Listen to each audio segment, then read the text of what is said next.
Morning Music Talks. This morning I want to talk about my life as a musician in California back when I was a young man and at the later part of my life, and then my new life in Thailand. Now, my mother taught me to read music away from the piano when I was 4. Then later, she handed me over to her friend for private piano lessons. This woman was an excellent piano teacher. German woman, her name was Tantadora. Anyways, she taught me the basics.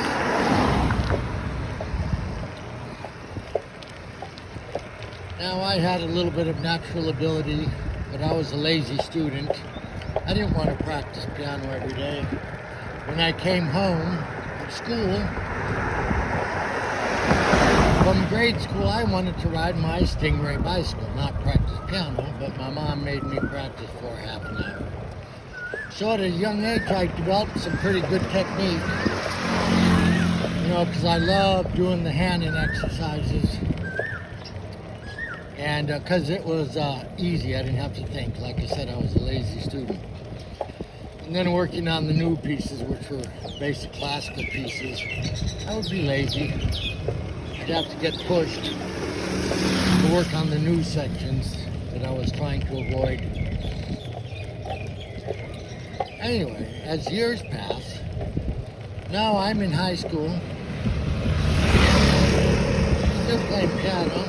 Freshman year, moved to Oregon. I wanted to have synthesizers, but they cost a fortune back then. A little basic synthesizer would be $5,000, which was a horrendous amount of money back then. So, guess what I did? I switched to electric guitar for 8 years. I quit piano for 8 years and switched to electric guitar.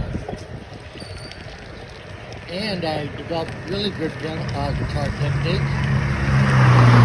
Had some good rock bands in high school and had a lot of fun. And fast forward.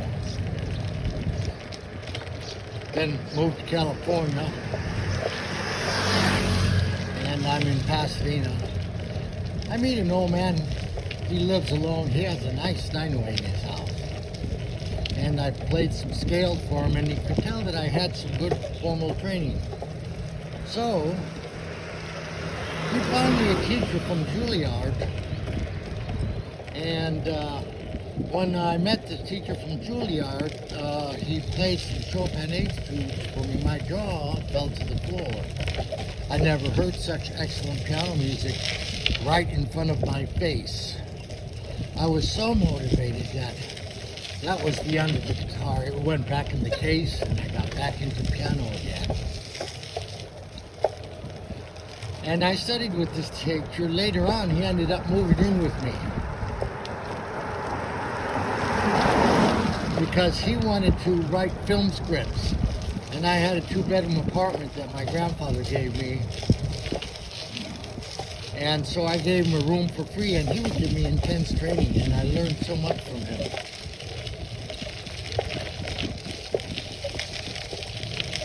So, moving forward, where I wanted to get with all this is where I started making money as a musician. Well, at first I started off very basic, and I got myself gigs playing at retirement homes. And then eventually ended up in a good top 40 band. And then, as I got more serious, then I went to the Grove School of Music and got really serious. I did 2 one-year programs. One was jazz piano performance, and the other was composing and arranging music for film and television. So when I graduated in 1987 from Dick Grove School of Music, I immediately started to work as a professional, and which my dream was to be a studio musician. And that's why I went to the Dick Grove School, because I knew I had to be an excellent improviser. And being classically trained, I could not improvise anything. I remember my first day meeting Dick Grove. He said, go to the piano. He knew I had good piano technique. When I went to Dick Grove School of Music, I had the best chops in the school, actually, he told me, better than teachers and students. But he said, go to the piano. He said, play Happy Birthday for me. And I fell on my face. He was trying to make a point that to be a great improviser, you must learn how to improvise and play piano spontaneously. And so that's why I went to that school. And the first year, the progress was very slow. But I kept at it, and then it kicked in, and it kicked in high speed once it did kick in. Somebody told me, a friend at the school, he said, once classical players, once they get it, he said, they really get it. And I agree with him. And so it's a beautiful thing to learn how to be an improviser. Anyway, in 1987, right after I graduated, I ended up going on a tour with a rock band in Europe. They had some hits on the radio there in Germany and Japan, and they needed a keyboard player, because the keyboard player was not in the band, he was a studio musician. So I was hired for the tour. And when we were in Germany, we got to hang out at Dieter Dirk's recording studio, Fortress. That was really cool. Dieter Dirk's was Scorpion's producer. So anyway, okay, this is the point I wanted to get to is, then when I came back from Germany, I was motivated from seeing Dieter Dirk's recording studio, so I wanted to build my own. So, first an opportunity came where I bought a large mixing console, 24 inputs. It was an SSL. And my grandfather paid cash for it. He gave me the cash for it. He was well-to-do. And then I started off, I had just a small Fostex real 16 track. And so I wasn't doing any, just a couple of professional gigs. But then I took the leap and jumped in with the big boys. And I bought a 24-track 2-inch state recording machine, and I bought the latest and the most expensive money could buy, the best in the industry, the Sony APR 24. About $60,000. Looked like a big jet engine. I bought that machine, and I literally had a business overnight. And for the next 7-8 years, I was a young man making excellent money. Excellent money. And then I saw a change coming. CD duplication, computer, digital disc recorders, and ADATs. It changed the industry, ADATs basically. Now people were starting to be able to build their own home studios and make quality recordings at home. Well, that was the beginning of the end for the 24-track digital 2-inch tape machine. So I sold mine while it was still worth money. And then I moved to Oregon and bought a house. So now the good income days were done. Now I'm in Oregon, in a new state, and I'm trying to I want to recreate the music money machine. So I built another recording studio, but it never took off. It wasn't in California. The studios that had the work in Oregon, they were downtown in Portland and had a long reputation. And you can't just walk in town and take over. So it was very unsuccessful, unfortunately. Now I did have some success playing in town as a pianist. Then, so this went on for some years. Then I moved back to California. And now the music gigs was at the bottom. It was like the worst ever in my life.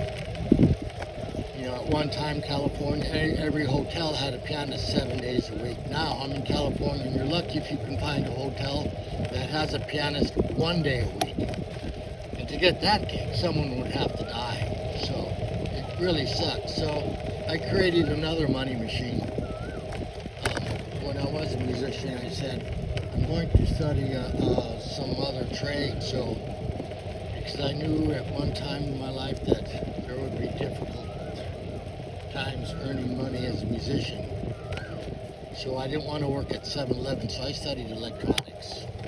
Long story short, I had my own marine electrics business, troubleshooting electrical things on yachts, large boats for the wealthy. Made excellent money once again. So, moving forward, making that as a musician. Years of no income as a pianist in California, just very hard to get gigs.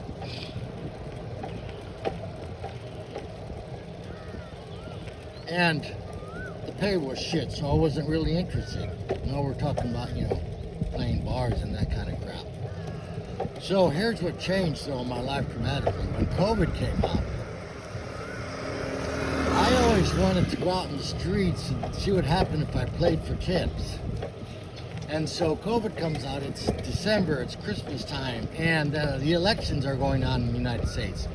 The country was miserable because of the election and because of lockdowns. So anyway, it's Christmas time. I go to roll into Laguna Beach, a rich beach town.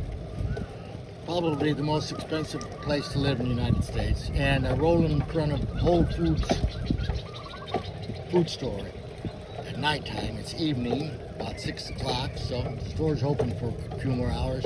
And I started playing Christmas songs. Well, in a couple hours, I earned $300 in tips. And I thought, wow, that was lucky. So I did it the next night, same thing. The third night, same thing. So I did it about 60 days straight. So I ended up playing in the streets of rich beach towns along the California coast for the next 3 years. And I always had plenty of money. Had everything I need. And then things started to change. Just got sick of doing it, and so long story short, I moved to Thailand. Now, here I am. Not only is it a new country, it's a new planet. I cannot earn money as a musician here with my visa. I have a retirement visa, so bottom line is I'm not going to be doing any gigs here in Thailand, so that sucks. I don't know if I'm going to stay here forever. Maybe I'll move to the Philippines. So that's why I'm making these videos in hopes of earning money with YouTube and just sharing my story and stuff. So right now, let's see, it's January. In March, I'll be here 1 year. I'm going to go to the Philippines because they love music. They really love music, and the musicians in Thailand pretty much suck. When you do see good musicians here, they're always Philippines dudes. So the live music thing here for a foreigner is just pretty much shit. At least the way I see it. Now, I could be wrong, but well, I've been here 10 months and I don't see it does not look promising at all. Plus, if I did do any gigs without changing my visa and got caught, I would get kicked out of the country, and I don't need that. So, I think the next thing I'm going to try is go visit the Philippines and see if I will be happy there, because I like to perform a little bit. So that's my story, folks. I hope my story help somebody, encourage someone. Roger Mielke in Thailand. God bless you. Have a wonderful day. Have a wonderful life. Bye-bye.